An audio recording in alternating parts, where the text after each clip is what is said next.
17 विधायकों पर supreme court ने फैसला सुनाना शुरू कर दिया है। अपडेट दें अरुण अंता।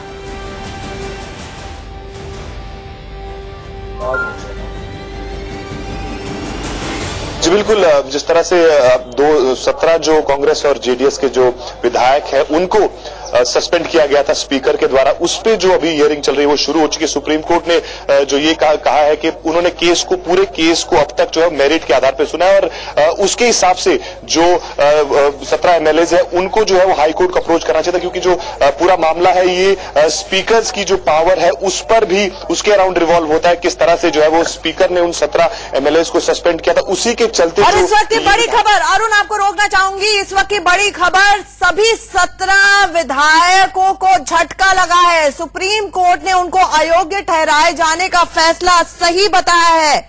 सुप्रीम कोर्ट ने इनको अयोग्य ठहराए जाने का फैसला सही बताया है। आपको बता दें, स्पीकर रमेश कुमार ने इन कांग्रेस और जेडीएस के विधायकों को अयोग्य ठहरा दिया था और जिसको सुप्रीम कोर्ट ने भी अब सही बताया है।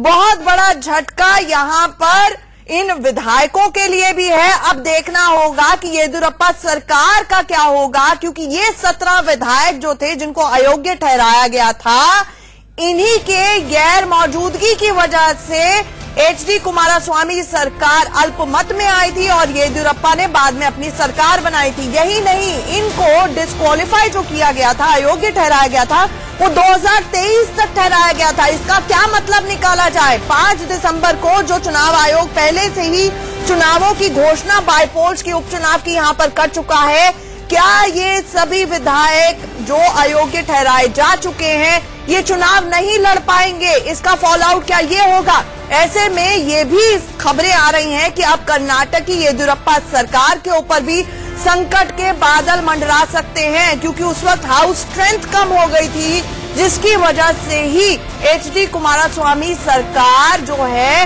वो अल्पमत में आई थी। बड़ी खबर, इस वक्त 17 विधायक जिनको अयोग्य ठहराया था स्पीकर रमेश कुमार ने, उसे बिल्कुल, उस फैसले को बिल्कुल सही ठहराया है सुप्रीम कोर्ट ने। सुप्रीम कोर्ट ने अपनी मोहर लगा दी है इस फैसले पर। अरुण हमारे साथ लगातार जुड़े हुए हैं। अरुण, बताएं हमें पॉइंटर सुप्रीम कोर्ट के जजमेंट के।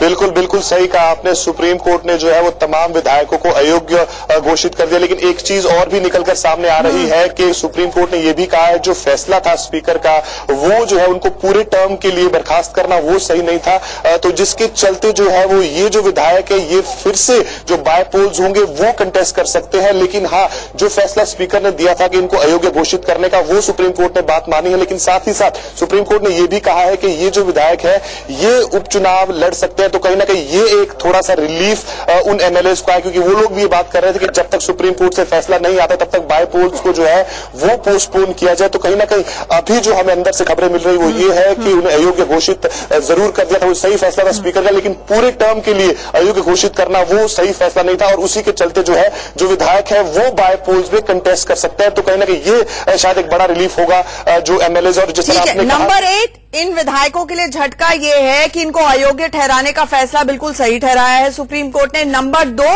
कोर्ट ने ये कहा है कि रमेश कुमार स्पीकर ने जो पूरे टर्म के लिए विधानसभा के इनको अयोग्य ठहराया था वो गलत ठहराया है।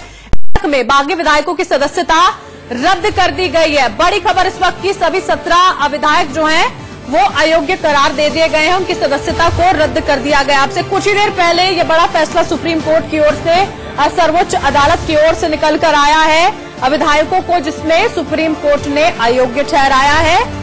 और लेकिन ये एक चीज और इसमें मिशा है, लेकिन चुनाव ये 17 विधायक जरूर लड़ सकते हैं। बिल्कुल, कोर्ट ने ये कहा है कि अनिश्चितता जो इन पर मंडरा रही है वो सदा के लिए नहीं रह सकती है, यानी कि ये 17 विधायक अयोग्य करार बेशक दे दिए गए हैं, लेकिन ये चुनावी प्रक्रिया के तहत वापस आ सकते हैं। अनिश्चित काल के लिए अयोग्य नहीं ठहराया गया इनको। बिल्कुल, तो बड़ी खबर इस वक्त की बता रहे हैं हम आपको। अरुण दंता हमारे सहयोगी जुड़ चुके हैं इस वक्त। अरुण, बड़ी खबर है ये, इन 17 विधायकों के लिए अयोग्य इनको ठहरा दिया गया। स्पीकर के फैसले को बिल्कुल सही करार सुप्रीम कोर्ट की ओर से दिया गया। क्या कुछ अहम बातें कही गई?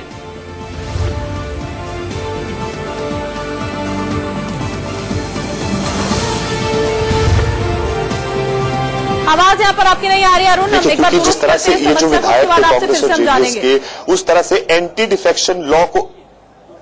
जी अरुण बोले, ऑडियो नहीं जा रहा यार।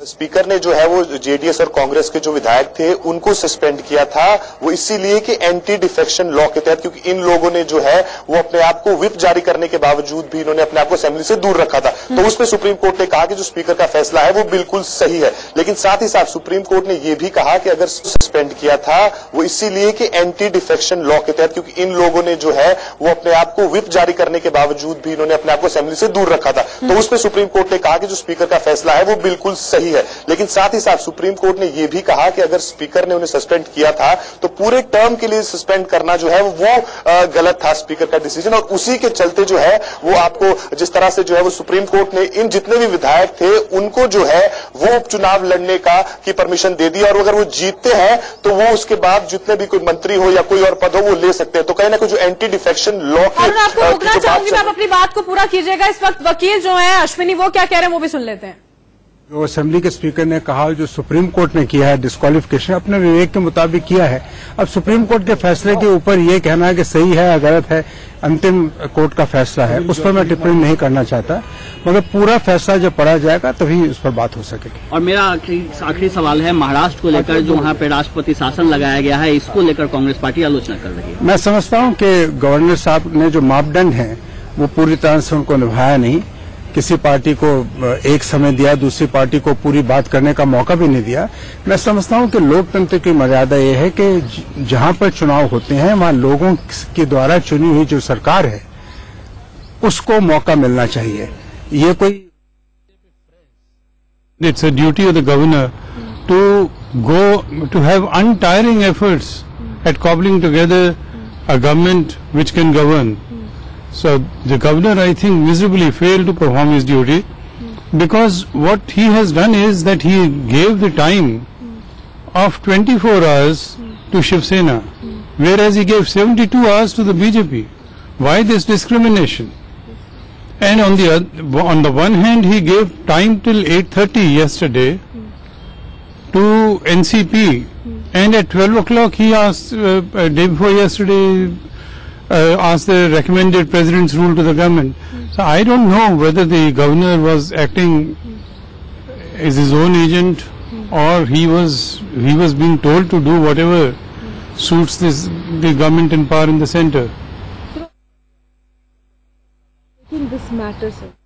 सुन रहे थे और हमारे सहयोगी अरुण धंता लगातार हमारे साथ बने हुए, एक बार उनका फिर से रुक करते हैं। अरुण, पहले अपनी बात आप पूरी करें।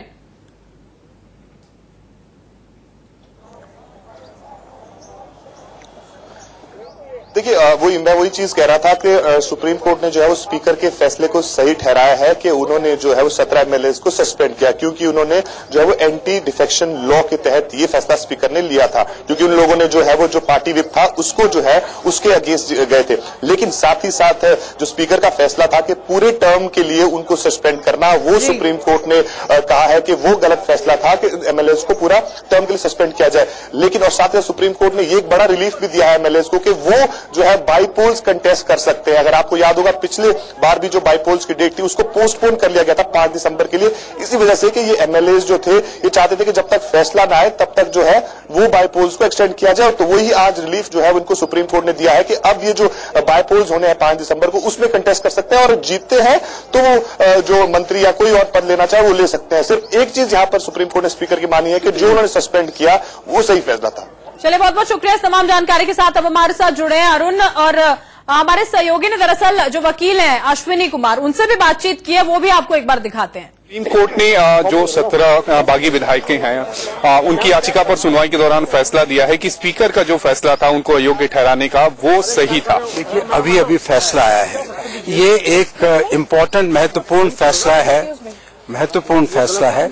इसको पूरी तरह से पढ़े बगैर इस पर टिप्पणी करना उचित नहीं।